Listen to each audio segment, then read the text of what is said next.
குறவன், தித்தன், அரிமான், மித்திரன், வேடுவன், நெல்வேட்டிச, தாயன் ஓதலன், தாயன் ஓதலன், பேரவதான ஆகிய மோதிரங்கள் எழுத்து பொறிக்கப்பட்டவை. இந்த பெயர் பொறித்த மோதிரங்கள் அரசன் கீழ் வாழ்ந்த குடிமக்களால் அரசனுக்கு காணிக்கையாக அளிக்கப்பட்டன. பொன்னால் ஆன தாயன் ஓதலன், வெள்ளியிலான பேரவதான ஆகிய பெயர் பொறிக்கப்பட்ட இரு மோதிரங்கள் நம்முடைய துறையிலே நம் கட்டுப்பாட்டில் இருக்கின்றது. வெள்ளலூரில் ஈமச்சின்னங்களில் அருங்கலங்கள் பல கிடைத்துள்ளன. அறவாழ்வில் பொன்னால் செய்யப்பட்ட 20க்கும் மேற்பட்ட அணிகலன்கள் இங்கே கிடைக்கப்பட்டுள்ளன. இப்பொருட்கள் ஈமச் சின்னங்களில் கிடைத்தமையால் ஈமச் சின்னங்களுக்கு உரியவர் சமூகத்தில் உயர்ந்தவராக கருதப்பட்டார். வெள்ளலூர் அருங்கலத்தில் குறிப்பிடத்தக்கவை உருவம் பொறித்த மோதிரம், யானை உருவம் பொறித்த தாயத்து, மாடு உருவம் பொறித்த தாயத்து, தலை சீவும் ரோமானிய பெண், காது குடையும் கருவி, மீன் பொறித்த மோதிரம், புலில் பொறித்த மோதிரம், மேயும் குதிரை உருவம் பொறித்த கார்னிலியன் மணி, தங்க தாம்பாளம், யவன மன்னன் உருவம் பொறித்த டாலர் ஆகியவை கண்டெடுக்கப்பட்டன. இவை அனைத்தும் பொன்னால் ஆனவை.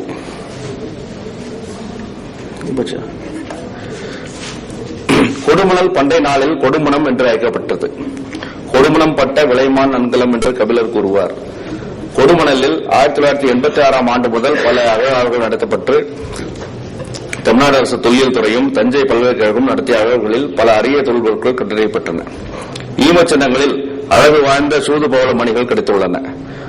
ஒரே ஒரு ஈமச்சின்னத்தில் 2500க்கும் மேற்பட்ட மணிகளும், மற்றொரு சின்னத்தில் 1800 மணிகளும் 800 மணிகளும் கிடைத்துள்ளன. இந்த ஈமச்சின்னங்களுக்கு உரியவர் சமூகத்தில் உயர்ந்தவர்களாக கருதப்பட்டனர் என்பதற்கு இம்மணிகள் எடுத்துக்காட்டாக உள்ளன. கொடுமணலில் சூது பவள மணிகள் ஈக எறிய அருங்கலங்களாக கருதப்பட்டன.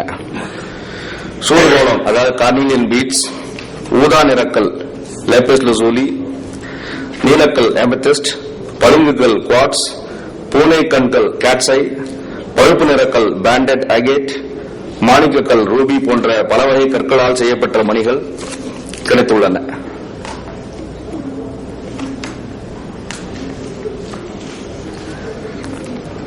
கல் மணிகள் பதித்த வெண்கல புலி ஒன்றும் கண்டெடுக்கப்பட்டது. இதுவும் ஈகை எறிய நன்கலங்களில் ஒன்றாக கருதப்படுகிறது. ஆக பண்டைய காலத்தில் மனித வாழ்க்கையில் முதலில் உருவானது பரிசு வாணிகமாகும். பரிசு பரிமாற்றம் பரிசு வாணியமாக மாறியது. இப்பரிமாற்றத்தில் ஈகை எறிய நன்கலங்கள் முக்கிய இடத்தை பெற்றன. பொன், அணிகலன்கள், அழகு மணிகள், முத்து போன்றவை ஈகை எறிய நன்கலங்களாக கருதப்பட்டன. இத்தகைய ஈகை எறிய நன்கலங்களையும் கொடையாக அளித்துள்ளமையை சங்க இலக்கியம் விரிவாக கூறுகிறது.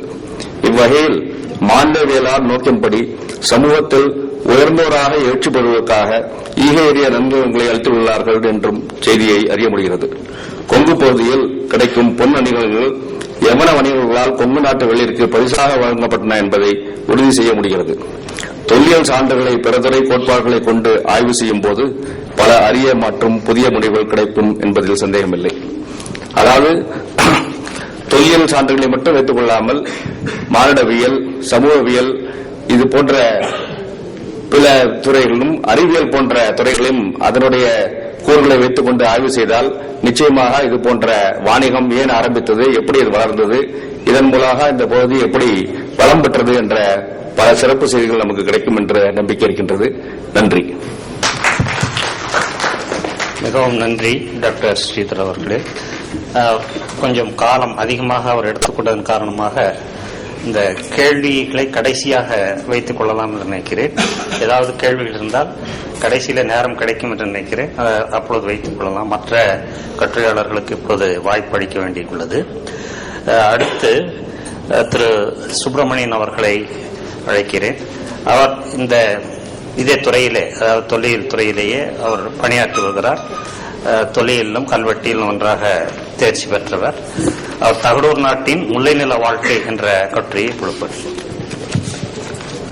சங்க இலக்கியங்கள் நிலவியலை அடிப்படையாக கொண்டு 50 நிலங்களாக பிரித்து ஒவ்வொன்றுக்கும் ஒரு ஒழுங்குமுறையை கூறி அதை விவரித்துள்ளது. அந்த அடிப்படையில் தகடூர் பகுதியில் குறிஞ்சியும் முல்லையும் அதிக அளவில் காணப்படுகிறது.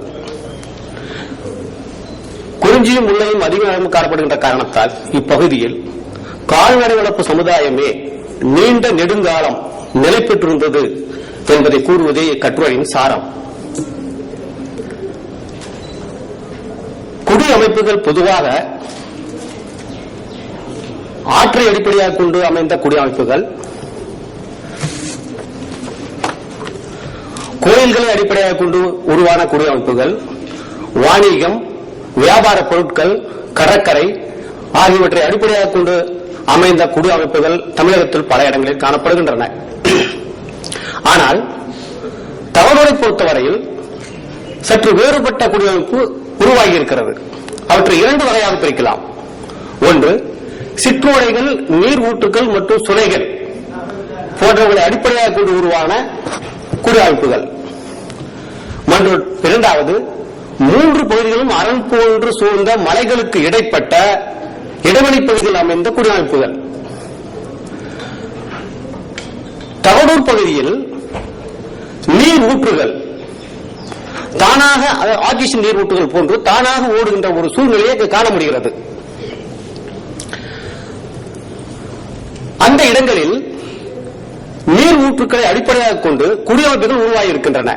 இதற்கு உதாரணமாக தீர்த்தம், அனுமன் தீர்த்தம், தீர்த்தமலை, ககனகிரி என்று பல இடங்களை கூறலாம். இந்த இடங்களில் நீர் மழைக்காலங்களில் அதிக அளவிலும் பிற காலங்களில் குறைந்த அளவில் ஓடுகின்றது. இந்த ஓடுகின்ற நீரின் இரண்டு கரைகளிலும் புதிய கற்கால மக்கள் தொடங்கி பெருங்கற்காலம், வரலாற்று காலம் வரை தொடர்ச்சியான ஒரு குடியமைப்புகள் காணப்படுகின்றன. இவை அகழ்வாய்கள் மூலமும் நிரூபிக்கப்பட்டுள்ளன. இதைத் தொடர்ந்து இரண்டாவது வகையை சார்ந்த மலைகளுக்கு, அதாவது அரண் போன்று அமைந்த மலைகளுக்கு இடைப்பட்ட சமவெளி பகுதி, மூன்று பகுதியிலும் மலைகளால் சூழப்பட்டு இடையில் உள்ள பகுதியில் அந்த மலையிலிருந்து வருகின்ற நீர் ஊற்றுக்களை அடிப்படையாக கொண்டு உருவான குடியமைப்புகள் காணப்படுகின்றன. இந்த குடியமைப்புகள் தோரப்பள்ளி, பையம்பள்ளி, மல்லப்பாடி, சன்னசுந்தரம், மயிலாடும்பாறை, மோதூர் போன்ற பல இடங்களில் காணப்படுகின்றன. இந்த இடங்களில் பெரும்பாலும் அகழ்வாய்வு செய்யப்பட்டுள்ளன. இங்கு செய்யப்பட்ட அகழ்வாய்வுகளில் புதிய கற்காலம் தொடங்கி வரலாற்று காலம் வரை தொடர்ச்சியான குடியமைப்பில் இருந்ததற்கான எச்சங்கள் காணப்படுகின்றன.